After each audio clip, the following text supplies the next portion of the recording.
আসসালামু আলাইকুম। শাফিন এগ্রো ফার্মের পক্ষ থেকে সকলকে জানাচ্ছি আন্তরিক শুভেচ্ছা। আশা করি আল্লাহ তাআলার অশেষ নিয়ামতে সকলে ভালো আছেন। তো আপনারা দেখতে পাচ্ছেন আমাদের এইখানে টাইগার মুরগিগুলো আজকে যেহেতু প্রচুর পরিমাণে গরম পড়েছে, বিশেষ করে শেডের ভিতরে বালি দেওয়া আছে, তবুও মুরগিগুলো ভিতরে থাকছে না, গরম তীব্রতা বেশি থাকার কারণে।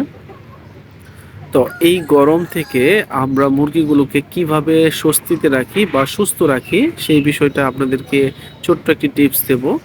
সেটি হলো আমরা যেহেতু গরমকাল চেষ্টা করি যে ভিটামিন সি যুক্ত স্যালাইন অথবা ভিটামিন সি এই ধরনের পানির সাথে মিশিয়ে দেওয়ার জন্য আমরা ইলেকট্রোমিন বা ইলেকট্রোলাইট স্যালাইন ব্যবহার করে থাকি। তাছাড়াও আপনারা আরেকটা জিনিস আপনারা মুরগিকে সুস্থ রাখার জন্য ব্যবহার করতে পারেন, সেটি হলো ঘরোয়া পদ্ধতিতে লেবু।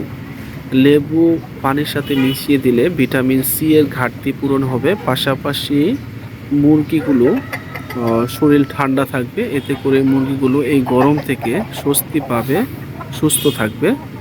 আর দেখেন এখানে হা করে নিঃশ্বাস নিচ্ছে, এটা কিন্তু কোনো অসুস্থতার লক্ষণ না, এটা গরম লাগার কারণে পাখাগুলো দুই দিকে ছড়িয়ে তারা একটু গরমকে দূর করার জন্য চেষ্টা করছে। দেখেন মুরগটাও সেম।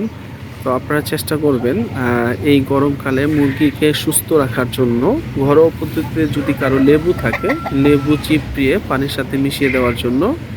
তাছাড়াও বাজারে অল্প টাকার মধ্যে ইলেকট্রোমিন ইলেকট্রোলাইট স্যালাইন পাওয়া যায়, 1 কেজি অথবা ছোট প্যাকেটও পাওয়া যায়, আপনারা কিনে নিয়ে মুরগিকে দিতে পারেন। এতে করে গরমকালে মুরগিগুলো সুস্থ থাকবে। তো আজকে এই পর্যন্তই। আমাদের চ্যানেলটা সাবস্ক্রাইব করে রাখবেন যাতে পরবর্তীতে আরও ভালো কিছু আপনাদের মাঝে তুলে ধরতে পারি। তো সকলে ভালো থাকবেন। আল্লাহ হাফেজ।